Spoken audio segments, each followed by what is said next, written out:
ये मत सोचो कि चेतना कोई ऐसी वस्तु है जिसे बाहर से लाकर तुम्हारे भीतर रख दिया जाएगा।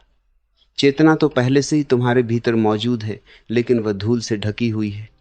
जैसे सूरज हमेशा आकाश में रहता है, बादल केवल उसे कुछ समय के लिए छिपा देते हैं, वैसे ही तुम्हारी चेतना भी हमेशा जागृत रहने की क्षमता रखती है, लेकिन इच्छाओं, भय, क्रोध, ईर्ष्या और अज्ञान के बादलों ने उसे ढक रखा है। मनुष्य सारी जिंदगी बाहर की दुनिया को बदलने में लगा रहता है, लेकिन जिसने स्वयं को बदल लिया उसने पूरे संसार को बदल दिया। चेतना का विस्तार किसी किताब से नहीं होता, किसी गुरु के शब्दों से नहीं होता, बल्कि तब होता है जब तुम अपने भीतर उतरने का साहस करते हो। बाहर की यात्रा तुम्हें वस्तुएं देती है, भीतर की यात्रा तुम्हें स्वयं से मिलाती है। और जिस दिन तुम स्वयं से मिल गए, उसी दिन तुम्हारा नया जन्म हो जाता है।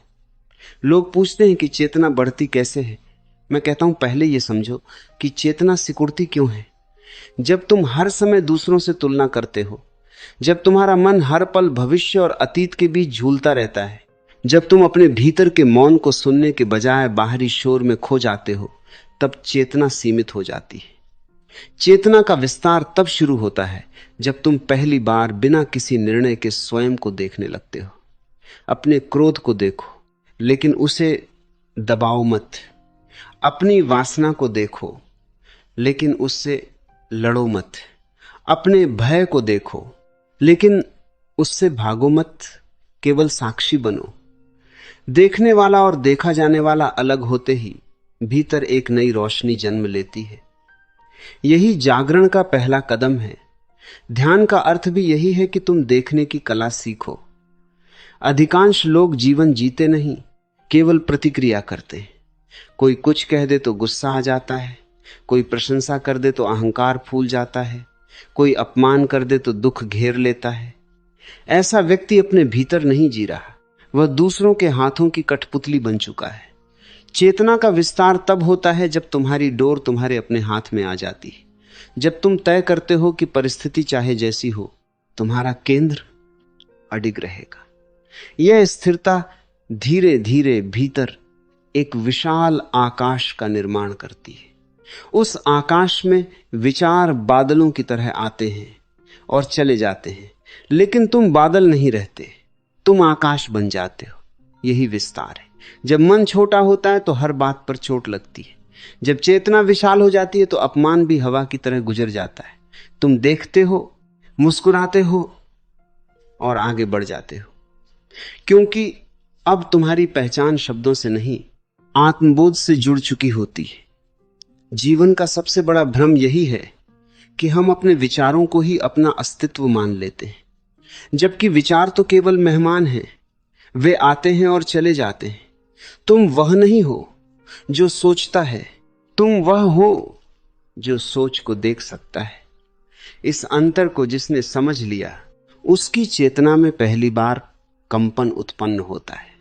धीरे धीरे यह कंपन प्रकाश बन जाता है, फिर वही प्रकाश करुणा में बदलता है, फिर वही करुणा प्रेम बन जाती है। तब प्रेम किसी व्यक्ति तक सीमित नहीं रहता, वह समस्त अस्तित्व में फैल जाता है। चेतना का विस्तार किसी उपलब्धि का नाम नहीं है, यह धीरे धीरे स्वयं को खोने की प्रक्रिया है। जब तक तुम स्वयं को पकड़कर बैठे हो, तब तक तुम छोटे हो। जिस दिन तुमने अपने बनाए हुए झूठे व्यक्तित्व को छोड़ दिया, उसी दिन तुम विराट हो गए। नदी समुद्र इसलिए बनती है क्योंकि वह अपने किनारों को छोड़ देती है। यदि नदी अपने तटों को पकड़कर बैठ जाए तो कभी महासागर तक नहीं पहुंच सकती। ठीक वैसे ही मनुष्य को भी अपनी धारणाएं, अपनी जिद, अपना अहंकार और अपनी पहचान छोड़नी पड़ती है। तब चेतना का प्रवाह रुकता नहीं, फैलने लगता है। ध्यान कोई क्रिया नहीं, एक अवस्था है। जब तुम पूरे होश के साथ चलते हो, खाते हो, बोलते हो, सुनते हो, तब जीवन स्वयं ध्यान बन जाता है। उस समय हर सांस तुम्हें भीतर ले जाती है, हर क्षण तुम्हें याद दिलाता है कि तुम केवल शरीर नहीं हो। शरीर बदलता है, मन बदलता है, भावनाएं बदलती हैं, लेकिन तुम्हारे भीतर एक साक्षी है जो कभी नहीं बदलता। उसी साक्षी को पहचानना चेतना का विस्तार है। लोग सोचते हैं कि अधिक ज्ञान इकट्ठा करने से चेतना बढ़ जाएगी, लेकिन ज्ञान केवल स्मृति बढ़ाता है, चेतना नहीं। जिसने हजारों पुस्तकें पढ़ लीं वह विद्वान हो सकता है, जागृत नहीं। जागृति तब आती है जब एक क्षण के लिए भी मन शांत हो जाए और तुम बिना किसी विचार के स्वयं को अनुभव करो। वही क्षण तुम्हारे जीवन का सबसे मूल्यवान क्षण होगा, क्योंकि उसी में पहली बार तुम अपने वास्तविक स्वरूप को छुओगे। संसार की सारी दौड़ इसी कारण है कि मनुष्य अपने भीतर की खाली जगह को बाहर की वस्तुओं से भरना चाहता है, लेकिन बाहर की कोई वस्तु भीतर की रिक्तता को नहीं भर सकती।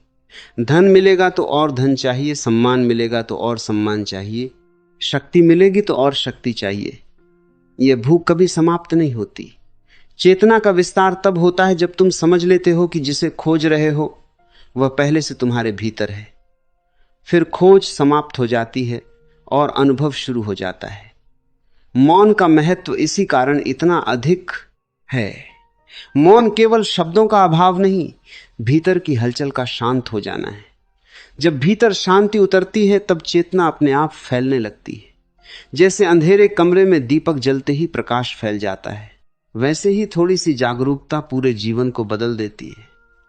फिर तुम्हें किसी से लड़ने की आवश्यकता नहीं रहती, क्योंकि जिसने स्वयं को जान लिया उसे किसी पर विजय पाने की इच्छा नहीं रहती।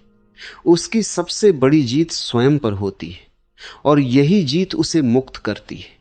हर सुबह कुछ क्षण अपनी सांसों को देखो, बिना बदलने की कोशिश किए केवल उन्हें आते जाते देखो। धीरे धीरे मन शांत होगा।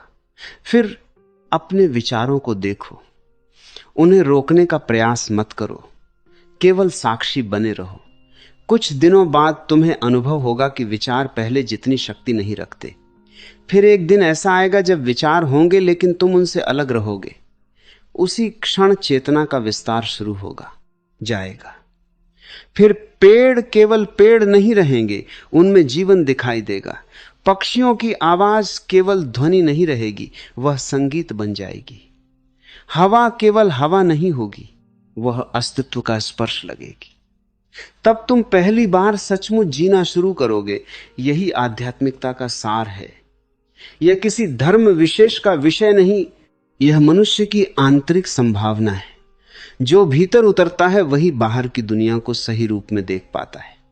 बाकी लोग केवल अपनी कल्पनाओं और धारणाओं का संसार देखते रहते हैं। इसीलिए यदि सच में चेतना का विस्तार चाहते हो तो सबसे पहले स्वयं को बदलने की जल्दी छोड़ दो और स्वयं को देखने की आदत डालो। देखने की यही कला एक दिन तुम्हें उस द्वार तक ले जाएगी जहां न भय बचेगा, न दुख, न भ्रम। वहां केवल मौन होगा, आनंद होगा और असीम विस्तार होगा। वही चेतना का वास्तविक प्रस्फुटन है, वही जीवन का परम रहस्य है।